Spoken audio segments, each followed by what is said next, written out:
Thursday, July 24th, 2025, 3:00 p.m., 124K, Center Circle, Homer, Louisiana, 70363. All cell phones and other electronic devices used for communication must be turned off for the duration of the meeting. Yeah. Prayer, Mr. Sherman? Yes. On mine, I'm gonna sit because I got a bad knee. You don't have to stand up, sir. Let us pray the Lord's Prayer. It's found in St. Matthew's Gospel, the 6th chapter. It has power and it has prayer for everyone. It has blessings for everyone. Let us pray together. Our Father, which art in heaven, hallowed be thy name. Thy kingdom come. Thy will be done in earth as it is in heaven. Give us this day our daily bread, and forgive us our debts as we forgive our debtors. And lead us not into temptation, but deliver us from evil. For thine is the kingdom, the power, and the glory forever. Amen. The pledge of allegiance. I pledge allegiance to the flag of the United States of America and to the republic for which it stands, one nation, under God, indivisible, with liberty and justice for all. Thank you, Mr. Sherman.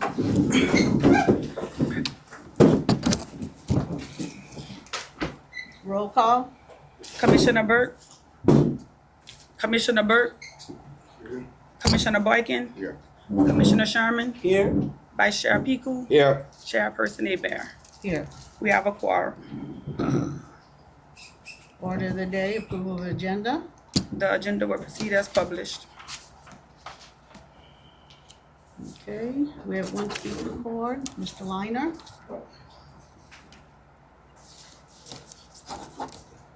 Hello, how y'all doing? Robbie Liner, local business owner. So, a couple weeks ago, a friend of mine came to one of y'all meetings and kind of heard the situation, and he reached out to me and said maybe I have something that y'all would like. I have an apartment complex on the west side of Houma, behind the mall. It's 116 apartments. I'm in the process of remodeling it as we speak. It's not for sale, but for this board in this situation, I would consider selling it. It is appraised. I have the value. Sorry, I'm a little nervous. I have the value of what it would cost to finish it out. I can tell you everything we're doing to it, but it's 116 apartments. So we're in the process of remodeling it. We're putting all brand new windows, new ACs, new floors, new stainless steel appliances, new fixture, plumbing, toilets, lighting, new insulation, and new sheetrock where needed. It was obviously got some damage from Ida, and we're putting all brand new roofs on it. So we're in the process of doing that. We have 32 apartments complete, and so we have the rest to go to get to 116. We have 47 2-bedroom, 2 baths. We have 32 1-bedroom, 1 bath.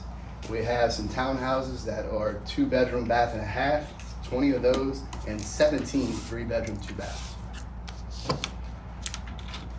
So, again, if it's something y'all interested in, they're well built. Through Ida, just had some roof damage. Besides that, no structural damage at all. Great news, no flood zone. It's not in the flood zone either, it's flood zone X. I'm walking distance from Walgreens, and I'm walking distance to Rouse's. Have any questions? Could we visit these apartments? Absolutely. Absolutely. You can see the ones that have been complete. Like I said, I have 32 complete. I have 19 people moving in. So it is kind of important if this is something y'all interested in. Obviously, I'm gonna stop renting it out to the public. So timing is the essence, because I'm working on about an apartment complex per month is what we're completing, which is anywhere from, some of the townhouses have 4 units in them. The 1-bedroom, 1 baths, those are 16 1-bedroom, 1 baths in one facility, in one building. It's an 8-acre property. It has the oak trees on it. It's right over 100 years old. Absolutely beautiful oak trees on it, if you're familiar. It's the green ones right behind the mall. They were green. The ones that are white are completed. The ones that are still green is the ones we didn't get to yet. That's behind the old Kirschman store back in that area, right? Yeah, we border, I forgot the Catholic school on the other side. We border, our property line borders is that St. Gregory, I believe it is? St. Bernadette? Yeah, St. Bernadette is the back door to us. All right, I'm in the wrong location. Yeah, like I said, if you pass by the Kirschman's building with big lots, you stay Right, go straight, straight. you run straight into them. Okay. I'm familiar with the area. Yes, sir. It's the Broadmoor area. Yes, sir. So, just to give you an idea, numbers wise, because I know that's always, it's a budgetary number always. So it got appraised and appraised for 8.5. I got about 3 million left to put in it because I'm putting all brand new mini splits in and so forth. So the construction left is about 3 million. So the ticket price is right around 11.5. And obviously, if we want to negotiate a little bit, I would definitely be willing to work with y'all. And if this does fall through, like I said, you will not see it for sale.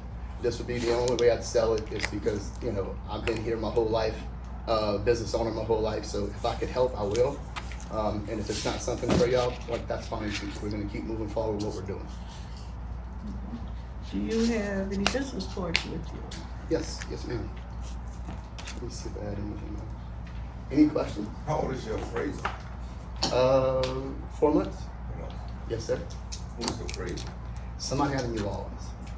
Because of the facility, not everyone could appraise this type of, yes, sir. So it's a company out of New Orleans. The bank got them appraised. Yeah, is it your own personal appraiser or is it a bank appraiser? South Louisiana audited. My loan is through South Louisiana Bank, and they're the ones that did the appraisal. It's good. Yes, sir. Any other questions? Just if you got business cards, pass them out to us. And I guess, Nikki, we can look at it and talk and whatever we need to do. Yes, he texted me Jamie and the all. address. Yeah, if you get a chance, if you haven't been there, definitely go ride and look at it. Like I said, it's a large facility. It's 116 apartments altogether. I don't know if I got enough cards, but That's fine. yeah, sure do. We can share. Thank you. That was perfect. Just enough, huh? That's it. Okay, anything else, Mr. Leonard? Nope, good. Thank you. Thank you. Approval of minutes for May 22nd, 2025, regular board member meeting. I need a motion. Motion? Second. Motion, All in favor? all in favor? Aye. Opposed? Motion carries. Bills and communications, approval of pay vouchers for the period May 10th to 2025 to July 10th, 2025. I need a motion. Motion by Mr. Berg, Second. second by Mr. Pico. All in favor? Aye. Opposed? Motion carries. Monthly financial reports, March 2025. Memo from fee accountant to Board of Commissioners. Balance sheet for March 2025. Income and expense statements for March 2025. Public housing financial assessment score for the month of March 2025. Bank reconciliation. Monthly financial reports, April 2025. Memo from fee accountant to Board of Commissioners. Balance sheet for April 2025. Income and expense statements for April 2025. Public housing financial assessment score for the month of April 2025. Bank reconciliation. Monthly financial reports, May 2025. Memo from fee accountant to Board of Commissioners. Balance sheet for May 2025. Income and expense statements for May 2025. Public housing financial assessment score for the month of May 2025. Bank reconciliation. Report of the Secretary, Executive Director, agency update. My agency update is in your packet if y'all have any questions in regards to it. Just want to let the board know I do feel like I'm in a hostile work environment, and if y'all have any questions or concerns about the report, I answer it. I have Jamie and Tyson here to do a presentation to give an update on where we at, where like, the agency is now. But anything that y'all seen an agency update that y'all would like me to elaborate on, I can. I'm going to speak now. Tyson and Jamie. All right, you ready? This presentation revolves around the recovery project in which we have named Coming Home. And so we've divided the project into 5 main pillars. Those pillars include the vendor engagement and development, housing task force, data collection and analysis, project communications, and quality of life and self-sufficiency when we do get residents back home. All right. So let's talk about the first pillar, which is vendor engagement and development. What we want to do is streamline recruitment, vetting, and compliance by serving as a clearinghouse, ensuring that every vendor and contractor meets government bid requirements and has the correct certifications in place. For those that are not eligible, this is where the development part comes in. We'll help connect them with the proper resources that are able to help them obtain their necessary certifications so that they are able to bid for this project and similar projects. Consistent data collection and reporting of this will keep the ED Board of Commissioners and elected officials, media, and all other stakeholders engaged and confident in our procurement integrity. Next slide, please. Pillar 2, Housing Task Force. The mission is for us to unite the public, nonprofit, and private partners to rebuild and revitalize the communities so every displaced or low-income resident in Terrebonne Parish can come home to a safe, affordable housing. We're committed not only to immediate recovery, but to sustaining and expanding a resilient, equity-driven housing and self-sufficiency programs for residents of all ages. So we got some key goals, as we just stated, for our mission. Some of those key goals include rebuilding of resilient housing, coordinating critical resources, and we're talking about the task force, connecting potential vendors and resources, advancing equity-driven development, champion investment and policy reform, and measure and communication progress. Next slide. And this is pillar number 3, data collection, analysis, and reporting. It's going to be very important as to keep people engaged and updated on what we have going on. So by implementing a robust data collection, analysis, and reporting framework, we'll provide real-time visibility into this important multi-year, multi-million-dollar housing initiative. Through the development of dynamic, up-to-date dashboards and transparent reporting, we'll be able to deliver accurate insights that will inform decision-making, educate and engage the community, demonstrate accountability to our residents, the executive director, board of commissioners, and elected officials. Pillar number 4 is project communications. I mentioned in the beginning that this is going to be branded Coming Home, and this is the Coming Home initiative. We'll deliver targeted multi-channel communications, including a dedicated website, social media content, timelines, milestones, progress reports. This is to keep displaced and prospective residents, contractors, elected officials, and all other stakeholders up to date about how the project is progressing. So by sharing timely updates, the Home of Terrebonne Housing Authority shows transparency and will galvanize the community around our vision of safe, resilient, modern homes, along with enhanced quality of life and, very important, self-sufficiency. And then the last pillar is the quality of life and self-sufficiency. Our mission is to elevate the quality of life and foster self-sufficiency for all Home of Terrebonne Housing Authority residents by strategically tapping into federal, state, national, and local funding and program partnership opportunities. By forging dynamic partnerships, we'll deliver comprehensive support, addressing the needs of individuals, families, children, and senior citizens. This could be in areas such as work readiness, education, after-school programs, youth mentorship programs, senior support, health and fitness, and much more. Through this progressive and integrated multi-level funding and partnership approach, we'll empower residents to build resilience, independence, and lasting pathways to a well-being. Those are the pillars, and this is our vision for this Coming Home project. Now I'm going to turn it over to Mr. Jamie as he goes into a little bit more of how we want it to look. All right.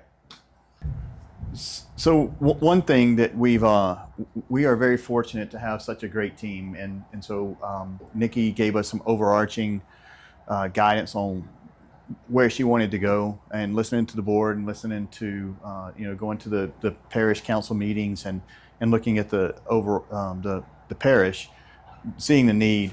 We've really come together as far as a team, and I think really had some really good synergy in moving forward.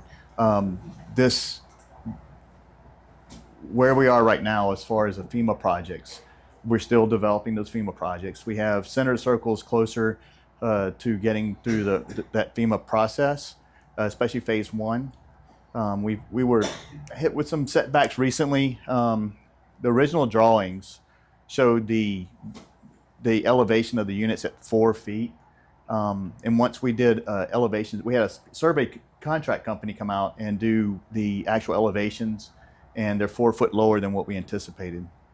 And as you'll see in a few slides, the elevation change is going to be much more significant than we anticipated. On this slide, it represents, there's a few buildings on this slide that actually aren't, I think it's building 200. It's actually not here anymore. I'm not sure what happened to that, but Stephanie and I looked at that a few weeks ago and saw that it's not here. But phase one, the gray buildings, that's the insurance funds. We, after Nikki kind of changed directions based on what the need is and how slow, the slow progress, so let's use the insurance money. So we worked with FEMA, came up with a plan, and phase one is the gray buildings. One of the questions I think you probably would ask, why are the buildings so spread out? Ideally, we would like the buildings to be in the same area, but for the FEMA project, some of the buildings were less damaged than the other.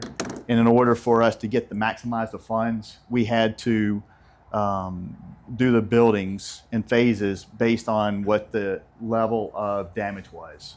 So the insurance funds were the lowest amount of damage. We were going to able to maximize it, and so that's the we were started with 20. We went down to 19 because 2 units are occupied still, and then we're able to come up with 2 more units. So there's actually 21 buildings, 42 units that are in phase one. That's the insurance funds. The lighter color, pink, if you will, that's going to be phase two. Ideally we would have structured them all or put them all in one area, but because of the funding, that's where we are. Do y'all have any questions about that? Comments? Okay. Next. Phase one and phase two, the schedule. We anticipate doing the RFP, request for proposal, at the beginning of September. Obviously, through the procurement process, you have to advertise for a certain amount of days, and then you choose a vendor or award the contract based on that. And this is a preliminary. The architect put this together based on what they know. Once we are able to get that out and talk to the contractor, the person that wins that contract, we'll able to really fine tune this, and it'll change based on the environmental conditions and what the contractor can actually do. Here are some renderings. Based on the elevation, this is the top one's phase. I mean, the where the ground is higher, and then there's three different phases, and you'll see it in just a minute. But there's a pretty significant difference between the first, the lower units and the ones that are higher. So we have to work with what we had to work with. But there's 40. Originally, we were thinking I think Nikki wanted to move to a different location, but we have 40 acres of land here to use, and based on the challenges of finding other land, we're going to stay where we are, I believe. Yep. Here's some. One thing we're looking at is, what's the most economical, but also giving people the autonomy to have their own place, shared staircases. Because of the elevation change, trying to keep the cost as low as possible. This is what they might look like. Next slide, please. Zone 1 is the actually highest as far as the land elevation. That's what it would look like. So 5'4" off the ground, and you're going from the ground to base flood elevation +2. FEMA requirements, because of this being federal money, you have to have 2 feet above the base flood elevation. Next slide. And you'll see there's a person over a normal sized person on the right. It gives you a graphic of what that looks like. So 7'4" crawl space under the zone 2. It's a middle zone, still pretty significant in the elevation on these. But next slide. And these will be the highest units based on the elevation of the land. It appears that the land has sunk 4 feet from the original drawings from 1967 to now. Pretty significant. I think the architect, or the surveying crew and the architect were all surprised by that. We didn't anticipate that.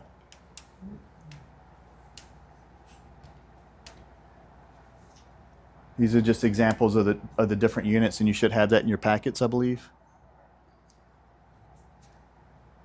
One thing just to note, these renderings represent if you look at the roof line, this was what the roof line is currently. It's a 412 pitch, so for every 12 inches you have a 4-inch.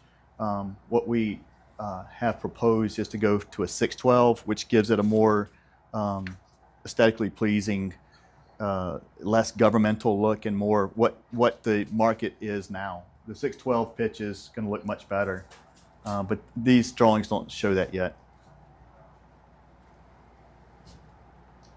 And this is the 3 bedrooms. Now, the buildings only show the colors. There's a few different color palettes that the architect put in, showing what the buildings could look like, but obviously that's going to be decided a little bit later date. They just wanted to show what the variances and colors are. FEMA process is long. We're still waiting on Bayou Towers. We have a meeting coming up with the FEMA Consolidated Resource Center to show to talk about the Bayou Towers and try to finalize that.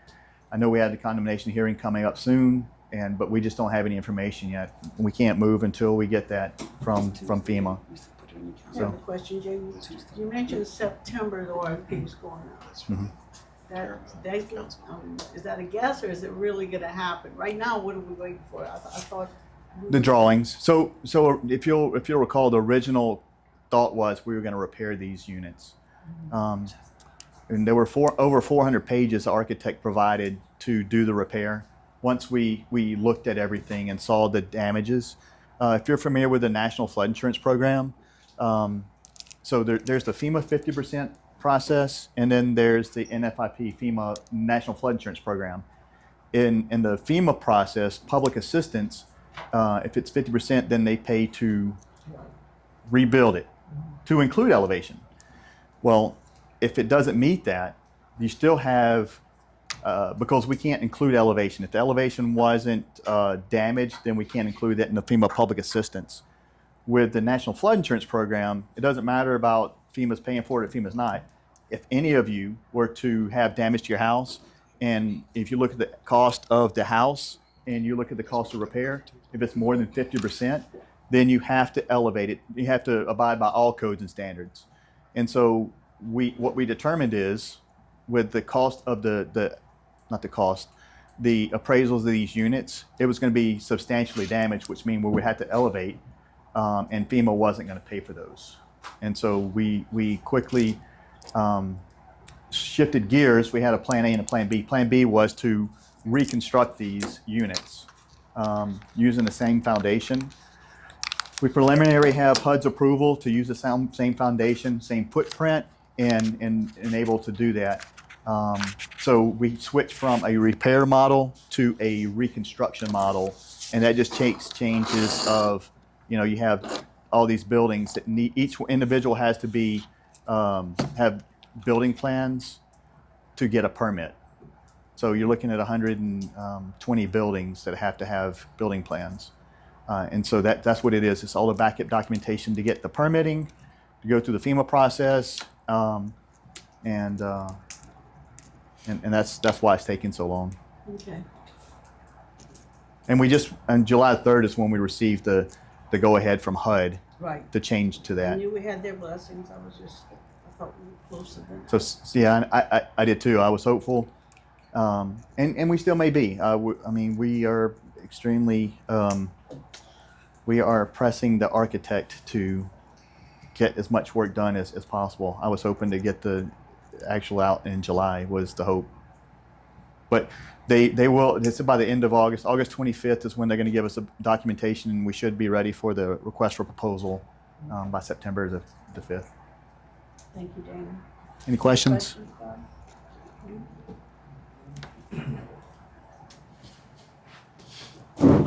Nope, thank you.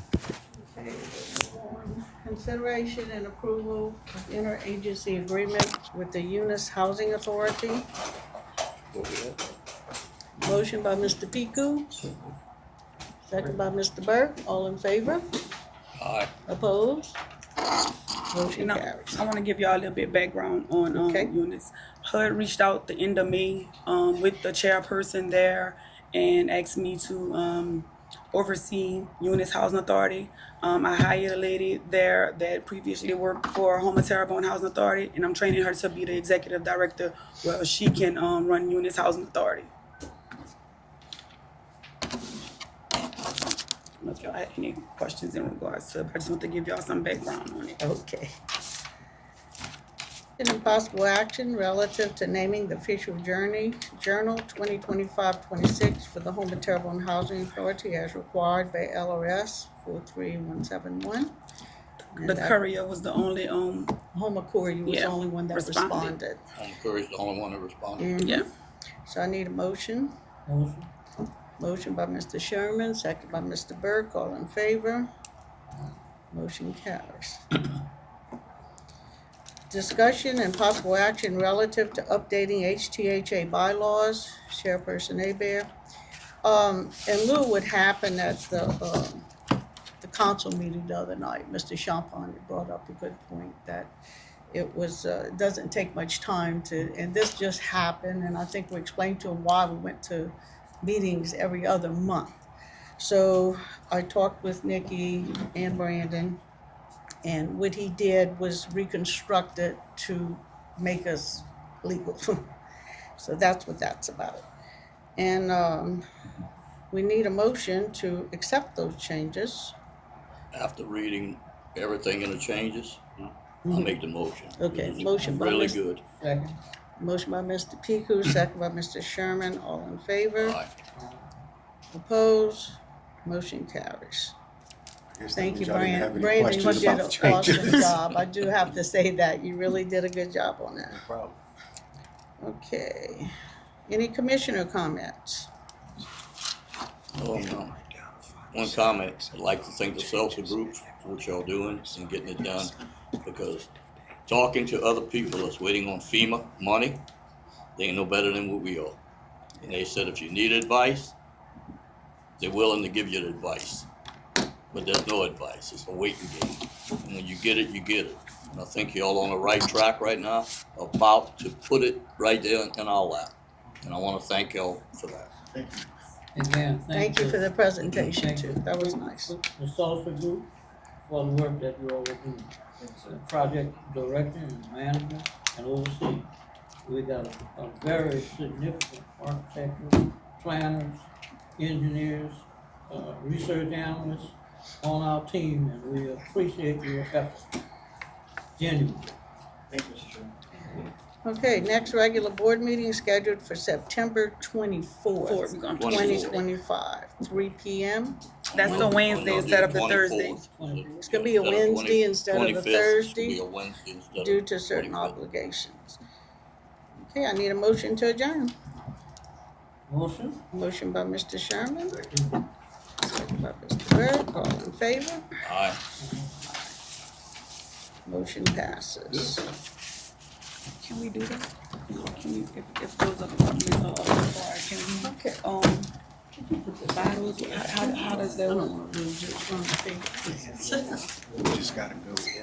Then two things that we have to do. The first one is, are we using these as replacement